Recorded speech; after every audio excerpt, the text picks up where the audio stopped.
एक क्वेश्चन है आप लोगों के साथ ईबीआईटी ईपीएस एनालिसिस से रिलेटेड। ठीक है। कुछ स्टूडेंट ने डिमांड किया था कि सर इस क्वेश्चन के ऊपर आप एक क्लास कीजिए करके एक रिकॉर्डिंग हमें प्रोवाइड कीजिए। अगर मैं बात करूं इस क्वेश्चन की कि इस क्वेश्चन के अंदर आप लोगों को सॉल्यूशन किस तरीके से करना है, राइट। चलिए तो ध्यान देना। कंपनी को कितने रुपए की जरूरत है? 12 लाख की। करेक्ट। कंपनी को कितने रुपए की जरूरत है? 12 लाख की for the installation of new factory which is क्या है, which is expected to earn an EBIT of rupees 2 lakh. और आपको क्वेश्चन में क्या भी दिया हुआ है, उस कंपनी का क्या भी दिया हुआ है, आपको ईबीआईटी भी दिया हुआ है। करेक्ट। पर एनम the company has the objective of maximize the earning per share. Company का मेन ऑब्जेक्ट क्या है?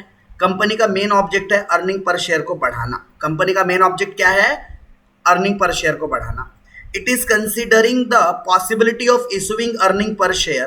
तो आपको बताना है कि कंपनी क्या चीज इशू करे कि इनका अर्निंग पर शेयर बढ़ जाए। It is considering the possibility of issuing equity share plus, तो देखो अब आपको पॉसिबिलिटी बता रहा है, कॉम्बिनेशन बता रहा है। So it is considering the possibility of issuing equity share plus raising a डेप्ट ऑफ 2 लाख और 6 लाख और 10 लाख। मतलब ये पॉसिबिलिटी क्या बता रहा है? Possibility of issuing equity share plus raising a डेप्ट, 3 कॉम्बिनेशन बता रहा है। एक तो आप 2 लाख का फंड रेज कर सकते हो, दूसरा 6 लाख का डेप्ट फंड रेज कर सकते हो और तीसरा 10 लाख का फंड रेज कर सकते हैं। ऐसे 3 ऑप्शन है आपके पास डेप्ट रेज करने के। और करंट मार्केट प्राइस शेयर की कितनी चल रही है? 40 रुपए। और बोलता है एंड विल ड्रॉप टू ₹25। तो करंट मार्केट प्राइस चल रही थी 40, जो कि विल ड्रॉप ₹25, ये 25 रुपए तक ड्रॉप हो जाएंगी बोलता है। If the borrowing exceed ₹7.5 lakh, अगर 7.5 लाख से बोरोविंग ज्यादा हो गई तो आपका जो मार्केट प्राइस हो क्या हो जाएगा बोलता है? ड्रॉप हो जाएगा, 25 रुपए पर आ जाएगा बोलता है मार्केट प्राइस। ठीक है। अब इससे फर्क क्या पड़ेगा? मार्केट प्राइस बदलेंगे तो इससे नंबर ऑफ शेयर्स बदल जाएंगे, राइट। क्या बदलेगा? नंबर ऑफ शेयर बदल जाएगा। The cost of borrowing are indicated as under. अगर 2.5 लाख तक का आप लोन या फिर अमाउंट लेते हो तो 10%। 2.5 लाख से अगर 6,25,000 के बीच का बोरोविंग है, ठीक है, जैसे कि जो 6 लाख, तो यहाँ पर इंटरेस्ट की कॉस्ट 14% आएंगी। और 6.25 लाख से लेकर अगर 10 लाख तक है तो इंटरेस्ट की कॉस्ट कितनी आ जाएंगी? 16%। Assuming the tax rate to be 50%। और आप लोगों को टैक्स रेट कितना अज्यूम करना है? 50%। Find out the EPS under the different option. और बोलता है suggest the suitable plan for raising the fund. और इस फंड को रेज करने के लिए आपको सुटेबल प्लान बताना है। तो कुल मिलाकर आपके पास अगर मैं प्लान वाइज बात करूं तो कितने प्लान है? 3। ठीक है। अगर मैं इसको सॉल्व करने बैठू तो हमारे पास कुल पर्टिकुलर और कितने प्लान है? Option 1, option 2, option 3। टोटल हमारे पास 3 ऑप्शन है। क्या ऑप्शन? पहला, ऑप्शन दूसरा और ऑप्शन तीसरा। We have 3 options, right. We have 3 options. First option क्या बोलता है हमारे पास? अब मैं पहले इनका क्या बता दूं आपको, कैपिटल स्ट्रक्चर। क्या बता रहे हैं अभी हम लोग इसका? Capital structure. तो जो पहला ऑप्शन है, इनको टोटल कितने रुपए की जरूरत थी? इनको टोटल मिला के 12 लाख की जरूरत थी। करेक्ट। तो जिसमें से ये पैसा 2 तरीके से रेस करने वाले, एक तो इक्विटी के तौर पर और दूसरा डेप्ट के तौर पर। करेक्ट। एक तो इक्विटी के तौर पे, दूसरा डेप्ट के तौर पर। तो अगर पहला ऑप्शन था कि 2 लाख रुपए अगर वो डेप्ट से लाते हैं, 2 लाख रुपए अगर वो काय से लाते हैं? डिबेंचर से लाते हैं, तो बचे हुए 10 लाख कहां से आएंगे? इक्विटी से। एकदम कॉमन सेंस वाली बात है। टोटल कितने पैसों की जरूरत थी? टोटल 12 लाख की जरूरत थी। उसमें से अगर 2 लाख रुपए वो कहां से लाते हैं? डेप्ट से। तो 10 लाख कहां से लाएंगे? ऑब्वियस है, 10 लाख कहां से लाएंगे? इक्विटी से। ये पहला ऑप्शन हो गया।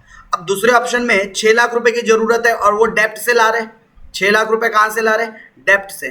तो फिर बचे हुए 6 लाख कहां से आएंगे? इक्विटी से। ऐसे करके टोटल 12 लाख आ जाता है। ये दूसरा ऑप्शन हो गया। और तीसरा ऑप्शन था 10 लाख का। तो 10 लाख अगर वो डिबेंचर से ला रहा है, 10 लाख कहां से ला रहा है? डिबेंचर से। तो 2 लाख कहां से आएंगे? इक्विटी से। तो इस तरीके से करके आपका टोटल कितना आ जाता है? 12 लाख, राइट। इस तरीके से आपका टोटल कैपिटल कितना आ जाता है? 12 लाख। डन इतनी बात। अब एक बात को समझना, अगर आपने 2 लाख रुपए डिबेंचर से लिया है तो आपको इंटरेस्ट कितने परसेंट के हिसाब से लगेगा? 10%। मतलब यहाँ इंटरेस्ट लगने वाला है 10%। अच्छा, 2.5 लाख से अगर 6.25 लाख लिया है तो अब इंटरेस्ट कितना लगेगा? @ 14%। और अगर 6,25,000 से 7 लाख 10 लाख अगर लिया है तो कितना इंटरेस्ट लगेगा 16%।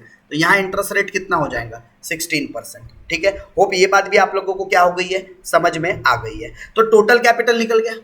अब मुझे क्या निकालना है, नंबर ऑफ शेयर्स। क्या निकालना है, नंबर ऑफ शेयर्स। तो देखो मेरा मार्केट प्राइस क्या चल रहा था 40 रुपए, मार्केट प्राइस क्या चल रहा था 40। तो मैं जो नंबर ऑफ शेयर्स कैसे निकालूं, equity divided by market price पर शेयर से अगर डिवाइड कर दूंगा तो मुझे नंबर ऑफ शेयर मिल जाएंगे। जैसे कि मेरे पास ऑप्शन 1 में टोटल 10 लाख रुपए के क्या है, टोटल 10 लाख रुपए के मेरे पास इक्विटी शेयर है और डिवाइडेड बाय 40 रुपीज करूंगा तो नंबर ऑफ इक्विटी शेयर कितने आ जाएंगे 25,000।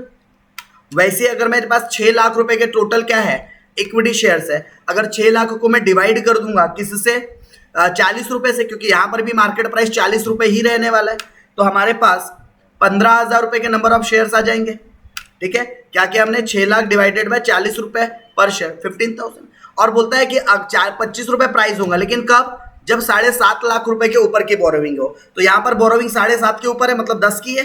तो यहां पर अब आपका प्राइस कितना हो गया 2 लाख डिवाइडेड बाई 25 रुपए, तो यहां पर 8,000 शेयर्स आ जाते हैं। तो ये नंबर ऑफ शेयर्स आ गए आपके पास, करेक्ट। ओके, ये तो हुआ भाई आपका कैपिटल स्ट्रक्चर के बारे में। किसके बारे में, कैपिटल स्ट्रक्चर के बारे में। अब हम बात करेंगे ईबीआईटी, आप लोगों को ऑलरेडी गिवन थी। क्या गिवन थी, ईबीआईटी गिवन है। तो चलिए अब इसके आगे का स्टेटमेंट अगर मुझे बनाना है तो कैसे बना लूं।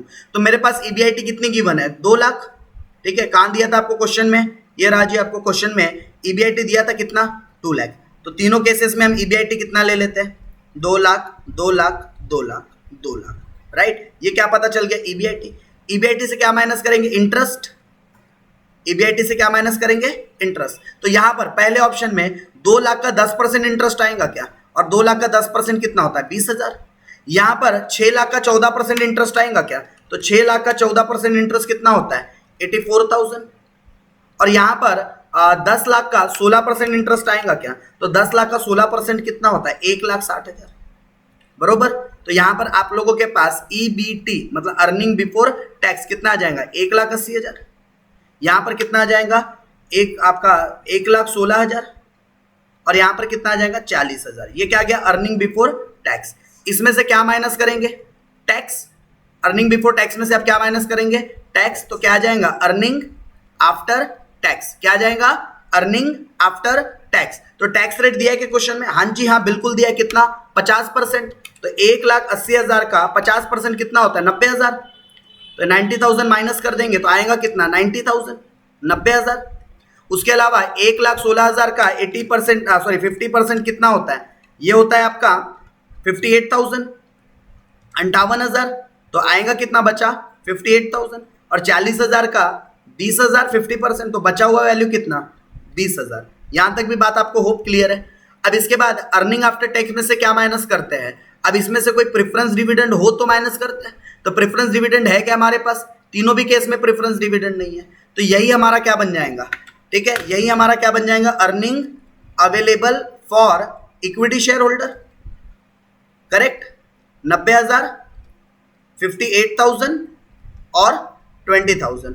अब इसको हम कैसे डिवाइड कर देंगे, divided by number of shares, जो कि आपने ऑलरेडी पहले कैलकुलेट कर रखा था। ये देखिए नंबर ऑफ शेयर्स कितने थे 25,000, 15,000, 8,000, डिवाइड कर दो 25,000, 15,000, 15,000 एंड 8,000, राइट। चलिए, और आपको क्या पता चल जाएगा अर्निंग पर शेयर पता चल जाएगा। सो 90,000 डिवाइडेड बाय 25,000, तो वैल्यू आ जाती है 3.6 रुपीज पर शेयर। और बात करूं 58,000 डिवाइडेड बाय 15,000, तो यहां पर आ जाता है 3.87, 866 आ रहा है, इसको मैं 87 ले लेता हूँ राउंड फिगर। और 20,000 डिवाइडेड बाय 8,000, तो यहां पर आ जाता है 2.5 रुपीज। तो आपको ज्यादा अर्निंग पर शेयर कहां नजर आ रहा है, हाइयर अर्निंग पर शेयर आपको सेकंड ऑप्शन में नजर आ रहा है। तो आप लोगों के लिए कौन सा अल्टरनेटिव बेस्ट है, तो आप लोग आंसर में कोट करोगे the best alternative option, the best alternative option, the best alternative option for fund raising is. तो कौन सा बेस्ट ऑप्शन है आपके पास, आपके पास बेस्ट ऑप्शन है कि आप 6 लाख रुपीज, 6 लाख ही था ना, यस 6 लाख आप कहां से लाओ, इक्विटी से। 6 लाख कहां से लाओ, इक्विटी से, और 6 लाख कहां से लाओ, डिबेंचर से। So the best alternative option for fund raising is 6 lakh from equity, and 6 lakh from debenture. This is your best alternative because in this option you have earn more earning per share. So इस तरीके से आप लोगों को क्या करना चाहिए था, इस सवाल का जवाब देना चाहिए था। होप अगर ऐसा क्वेश्चन आपको आता है तो आप लोग कैपेबल हो क्वेश्चन को सॉल्व करने के लिए, राइट।